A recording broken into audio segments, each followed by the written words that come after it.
the group, the What Is series, What is Duality? Greetings from home, dear ones. We are the group of 9, joining you this day with your game well in progress.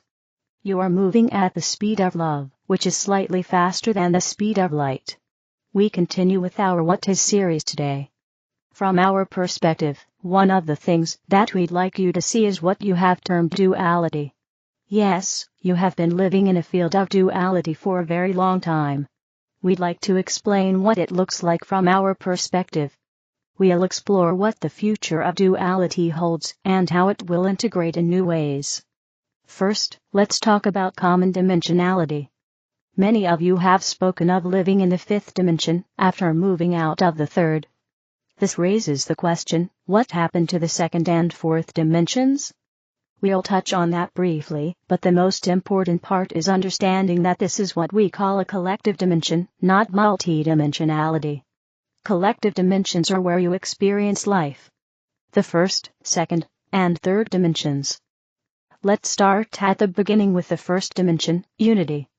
This dimension represents oneness, where you are all part of each other, fully integrated as one being. Although you are still connected now, you cannot feel that unity directly.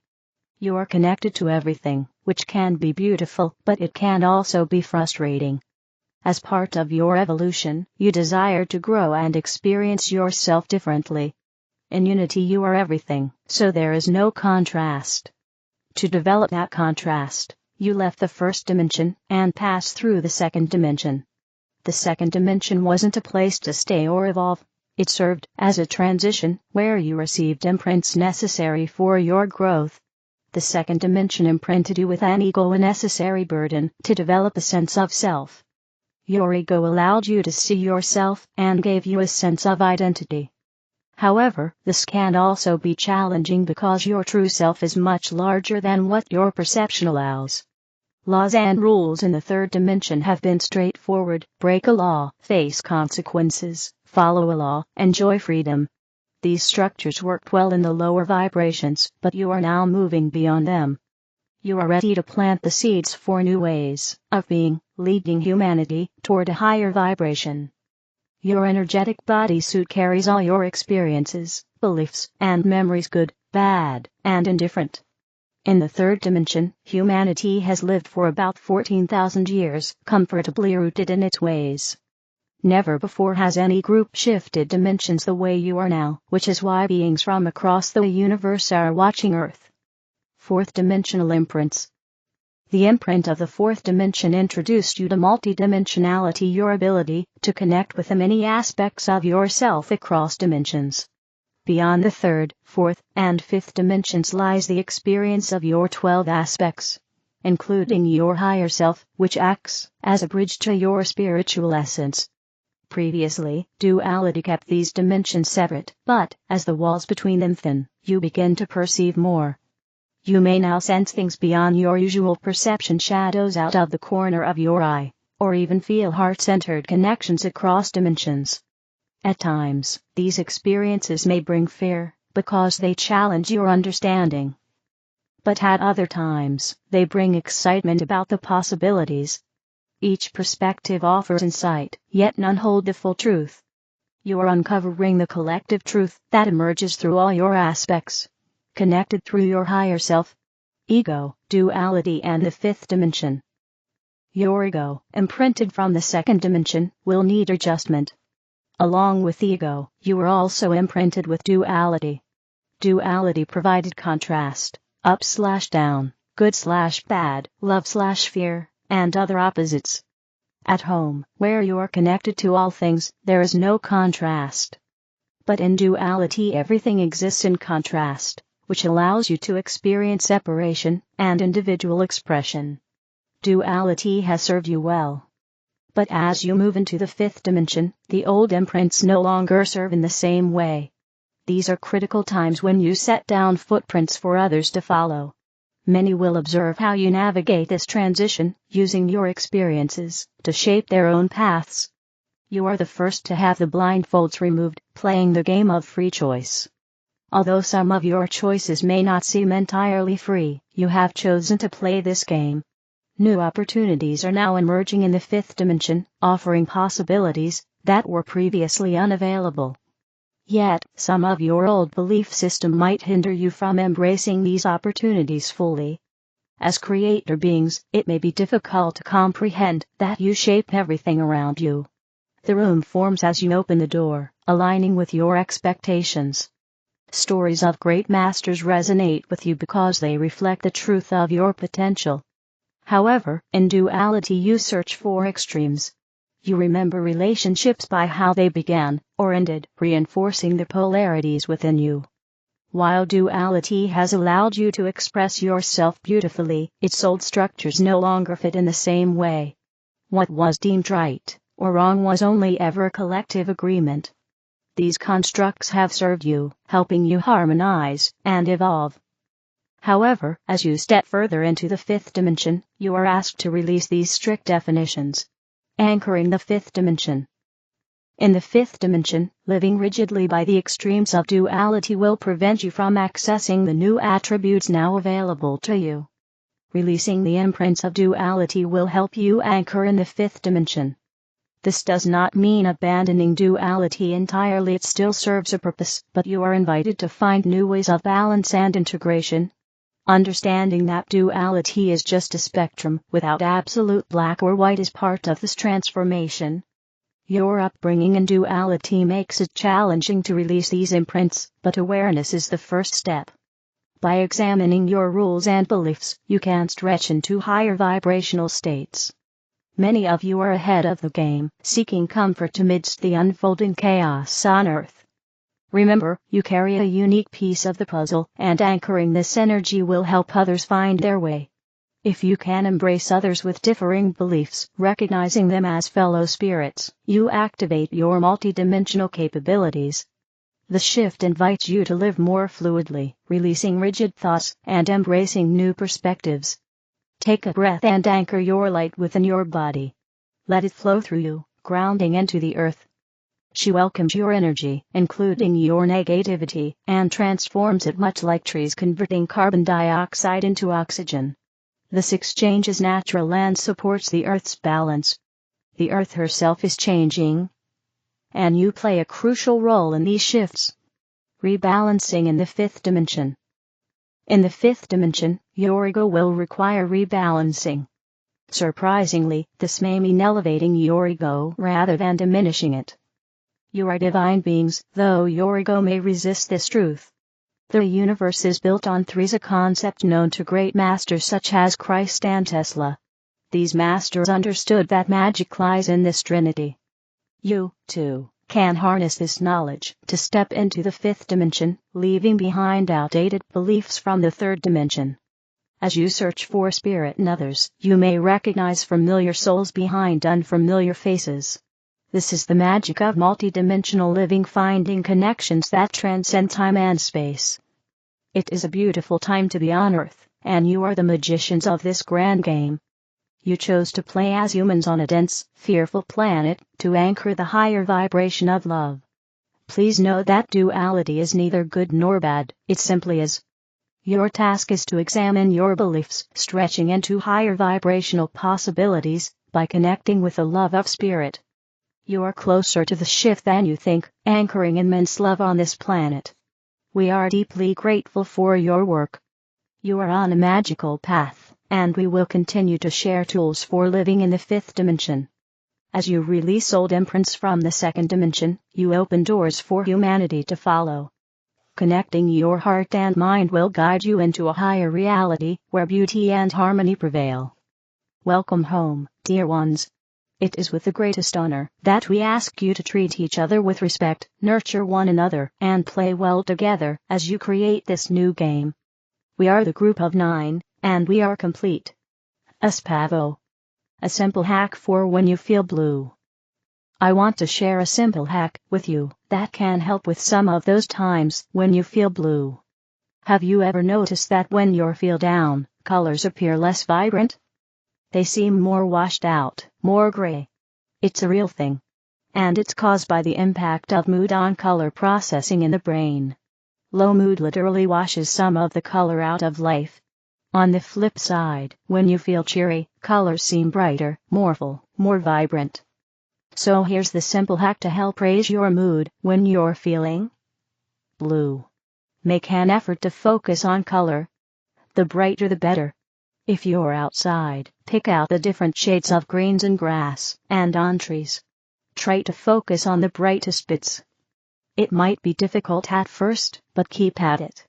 Let your gaze fall on reds and oranges, colors and flowers. If you're walking along the street, focus on the red tail lights of cars, the bright colors, and any signs you see. Just search for and focus on any color you can. At first, you might struggle to find bright, full, or strong colors, but that's partly because of how you feel. Just keep at it. You'll notice them brighter and lighter before long.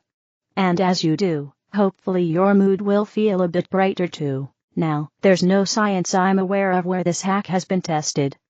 My sample size here is 1. It's just something I came up with myself, but it's based on the fact there is actual science that shows how our perception of color can be impacted by mood. Low mood makes colors appear more dull, whereas a brighter mood makes them seem brighter and more vibrant. I'm suggesting that actually focusing on brighter colors when our mood is low might help us feel brighter. Many systems in the body are bidirectional. That is, they go both ways. Like they're in sync. One seems to cause the other, but the same is true in reverse. Like if you feel happy you tend to smile. But it also works the other way around. If you smile a lot, it can make you feel happier. Similarly, when you feel stressed you tend to tense. But tensing on purpose repeatedly can also make you feel stressed. Similarly, when some people feel anxious they bite their nails, but this is bidirectional too. Biting your nails can make you feel anxious. Many things are bidirectional, two-way streets. So perhaps mood and perception of color is too. In other words, when you feel happy, bright, positive, you tend to see colors more brightly, but it's also true that when you focus on seeing bright colors, you tend to feel more happy, bright, and positive, as a consequence. Next time you're feeling blue, give it a go and see how you get on. My hunch is that focusing on colors will start to make them seem a little brighter. And you'll also then start to notice colors that you might have missed before. It might have an effect quite quickly, or you might have to keep at it for a bit. Last time I tried it, it took about 10 minutes before I was definitely aware of feeling a little brighter. If you keep at it even longer, who knows? Worth a try, perhaps. Now go focus on some bright colors. The Telosians, you are entering a new reconstruction of the earth. May peace be in your hearts, dear children of the earth, in these very eventful moments of your life on this planet. We see what is happening on the ground of your planet, we see the suffering that some humans are experiencing in the midst of floods and other climatic disturbances. You know, we have told you for a long time, this period of your life will be very, very eventful on many levels. Currently Spain is experiencing a great trauma that upsets every human being, wherever they are. You can see how your hearts are opening up to mutual aid, to moral and material support coming from the country itself, but also from other neighboring countries. The pain of all these humans, the human losses of loved ones that they are experiencing touch your hearts. It is unfortunately necessary that there are disasters of this kind for a trigger to occur in your consciences, so that you understand that life is only unity, unity of human souls, unity of hearts, unity of love, unity of support. When moments like this come to you, you understand that it is important to be united, to stand together in the face of adversity in order to soften the dramatic events. It is in this case that you can understand and realize how, when you are in this state of mind, you feel love emerging from your hearts, spreading around you and coming to soothe you, soothe those who are suffering, and help you move beyond sadness. When the difficult times have passed in the coming months, because it will be necessary for time to pass to materially restore the damage caused by this flood, the feelings of love, respect, and joy will be in the hearts of those who are affected, but also in the hearts of the volunteers who will have participated in this cleaning, and in the moral comfort of the people who needed it. But if this catastrophe has happened, dear children of the earth, it is because of the manipulation that humans make of the soil of the earth. A river saw its course diverted a few years ago. This shows you that the earth has a life and a body just like you. The rivers are its veins as your body is crossed by many vessels. It is important not to modify the path of your veins under penalty of serious illnesses, and it is the same for the earth. Whatever you humans do for your well-being is not necessarily what the earth wants, and that is why it is getting back on its feet, despite what you are doing to it. Many climatic and geological problems are presenting themselves to you in many countries. The earth is purifying itself, the earth is transforming itself, as it has done since its birth. The climates are changing. Its mountains are transforming. Its coasts are being remodeled, the earth is living and showing it to you. However, it is important to understand that in the face of this, what you should do, the earth will show you, is to stop digging it, for example, to make tunnels in its mountains, to allow you to go faster from one point to another. It is important to stop drilling it, as you do to capture in its subsoil what is part of its life, oil, and others. These elements are its body, and if you disturb it in such a strong way, you hurt its being, and it rebels. During the past times of the life of the earth, humanity has gone through ice ages, periods of warming, creations of continents, disappearances of islands, etc. You are entering a new reconstruction of the earth. This takes time, but it is becoming more and more clear. This is why we ask you to respect your planet, it is your life. These changes are the movements of its body, of its energies, but there is also, unfortunately, the human action of certain governments, who want to have a stranglehold on the climate in order to generate destruction here, and remodeling there. The HAARP project is one of the causes of certain artificial transformations which are added to the natural transformations of the earth. Certain tornadoes, storms are the result of this HAARP project. Do you see how you can destroy the earth partially or completely? It is important to realize that everything you experience allows you to react in order to understand that the earth is a living being, that it accepted you on its soil with love, but also that it wanted you to respect it. However, for a large number of you the earth is an object, only intended to bring you well-being, false well-being, as you can see following your lack of respect towards it. Dear children of Earth, be aware that the months and the year to come may be more and more disturbed if your consciousness does not open to love for your planet. Love it, offer it the light of your heart, soothe it, because it suffers deeply. We thank you for this sustaining spiritual growth. There is a tendency to dismiss the experience of self-awareness, if it is not both immediate and eternal. In actual practice it is most often neither. One rarely finds one's way to self-awareness with the first step on the journey. This is not impossible, mind you, but it is rare, and one rarely remains in this place the first time one arrives there. One wants to, but one rarely does. So much is calling us back. So much is pulling us, tugging at us, drawing us back into the life that we have led. And at times, that seems like what is real, and the life of an enlightened one, the life of an enlarged being, seems very unreal, and can even seem unwanted. To live the life of an enlarged being, so many of the short-term pleasures that can lead to long-term damage to ourselves and others have to be bypassed, set aside, avoided, skipped, that we can begin to wonder, what is the point of it all? A moment of self-awareness, a moment of experiencing a true enlargement of self, can bring us renewed clarity about that, and suddenly the point becomes clear once again, but following such a moment we have to rely on our memory of it to stay in the place of discipline that is required to return to it, and remain there.